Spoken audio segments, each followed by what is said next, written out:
Livre de l'Apocalypse, chapitre 13.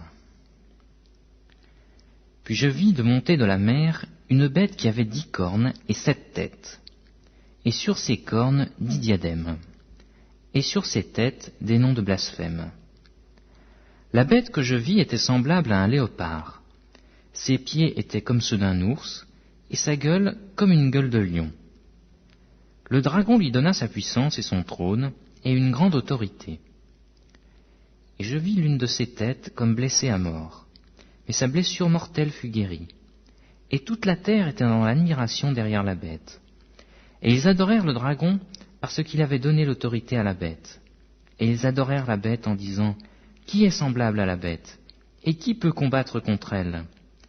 Et il lui fut donné une bouche qui proférait des paroles arrogantes et des blasphèmes. Et il lui fut donné le pouvoir d'agir pendant 42 mois. Et elle ouvrit sa bouche pour proférer des blasphèmes contre Dieu, pour blasphémer son nom et son tabernacle, et ceux qui habitent dans le ciel. Et il lui fut donné de faire la guerre aux saints et de les vaincre. Et il lui fut donné autorité sur toute tribu, tout peuple, toute langue et toute nation. Et tous les habitants de la terre l'adoreront, ceux dont le nom n'a pas été écrit dès la fondation du monde dans le livre de vie de l'agneau, qui a été immolé. Si quelqu'un a des oreilles, qu'il entende. Si quelqu'un mène en captivité, il ira en captivité.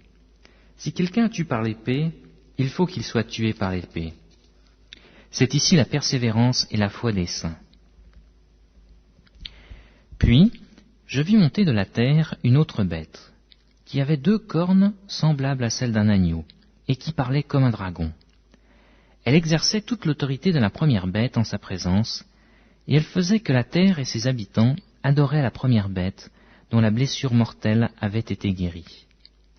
Elle opérait de grands prodiges, même jusqu'à faire descendre du feu du ciel sur la terre, à la vue des hommes.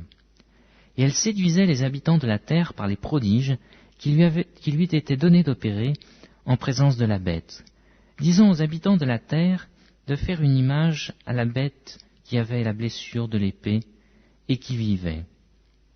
Et il lui fut donné d'animer l'image de la bête, afin que l'image de la bête parlât, et qu'elle fit que tous ceux qui n'adoreraient pas l'image de la bête fussent tués.